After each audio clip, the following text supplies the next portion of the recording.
I just recently moved to Thailand from Australia, and I've been getting a lot of questions of people asking me what visa I'm on and how I got it. So in this video, I'm going to go through my experience from day one of applying for the visa, the things that went wrong, the things that went right, so you know what to expect and what mistakes not to make, like I did, and then ultimately landing in Thailand. So I'm on the DTV, it's the Destination Thailand Visa, and in my opinion, it's the best visa currently available for Thailand. It's a 5-year multiple entry visa, so it allows you to come in and out of the country as much as you like. But there are a couple of stipulations. The main one, anyone's stay has a 180-day limit. Now within this 180 days, if you leave the country and come back in, the 180 days just starts again. If you don't leave the country for 180 days, you have two choices. You can leave the country, come back in, start it again, or you can go to immigration and you can apply for an extension, and then upon approval, they give you another 180 days. However, you cannot keep doing this. You can do 180 days without leaving, 180 days approved extension. Then after this one, you will have to leave the country and come back in. So there's a couple of different routes that you can go down to get this DTV visa. The particular one that I went down was working remotely. I have a business in Australia. I'm an employee of that business. That means I can come to Thailand and still earn money from Australia. However, getting this visa does not give me the right or a work permit to work in Thailand. It has to be from outside of Thailand. There's another route you can go down, which is the Thai Soft Power, which would be another popular route for people who are wanting to come over here and train, because training Muay Thai comes under this. It's on most gyms' websites. It'll have a DTV subheading. You can go onto that. It'll give information on it. I believe you have to pay it up front, but look, it's not Australia. There are some places in Chiang Mai that offer that for the equivalent of about $6,500 to $7,000 for 6 months. So it's relatively cheap. That's accommodation and training. So you're looking just over $1,000 Australian for both of them. But back to the route that I went down working remotely, the fact that you have to have 500,000 baht equivalent. So this is approximately $23,500 Australian liquid assets. So this doesn't include things like crypto and stuff like that and stocks. That is not acceptable. It has to essentially be a bank balance showing that you have in the bank 23,500 Australian dollars or equivalent 500,000 baht, etc. I had to show regular payments into my bank account to obviously prove that I was being paid. And that bank statement had to be 3 months. I had to prove my business actually existed. So I had to go onto the Australian tax office website, get documentation showing that I actually had a business and it was active. And I think it goes without saying you have to have a valid passport. And I had to prove my location. I had to prove that I wasn't in Thailand. And all I did for this was just upload a photo of my driver's license, which showed my Australian address. After I provided these documents, as well as filling out the form, which essentially just asks you for general information that you can imagine. It was like full name, address, phone number, email. This is the part that I got wrong though. When I was filling out that form, I'd filled out everything, full name, etc., all them details. But when it got to phone number, I believe it was, the autofill option came up. So I pressed that and it populated that part of the document with my phone number and details, but then it repopulated my name. And I usually use the name Chris. However, on the passport, it says Christopher. So after uploading all them documents and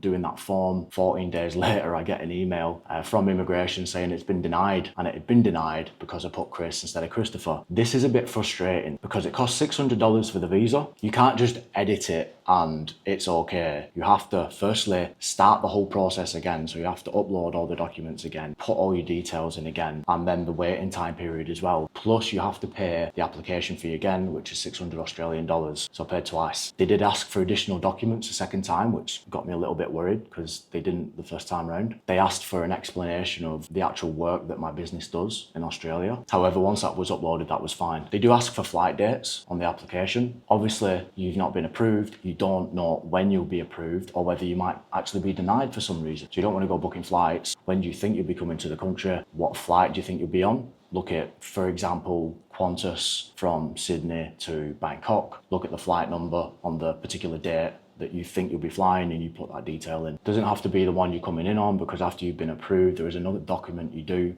before you come into Thailand, which covers all this stuff. Where you plan on staying, how long you actually plan on staying for. So I just had a look at accommodation that I would likely book. I got that address and I put that in, and then I just sort of roughly estimated how long I'd be staying in the country for. And to be honest, I just put 179 days. There was no need to upload reservation documents for the hotel or address that I put down or anything like that. The time the process took obviously would have been a lot quicker if I hadn't messed up and had to reapply. The first application was 14 business days from the moment I put it in to the moment I got the email saying it had been denied. And the second time was a little bit quicker, it was 10 days. So all in all, it was just a little over 3 weeks. some other countries are different. Some other countries are a lot quicker. I've heard Taiwan and Vietnam, you can get it done within a week, even a couple of days. However, I did speak to the people at the immigration directly on the phone after the first denied application, just to get clarification on a few things. And they told me at that moment in time, it was about 10 business days to get your application approved, or to get it seen at least and get a decision. So once that visa was approved, it was just time to start booking accommodation, start booking flights. So you booked all that stuff, you've got your visa, everything else. Within 3 days of your flight, you then need to fill out, it's called a TDAC, you need to fill it in before you land. You can start filling it in and complete it within 3 days of your flight. Make sure you do it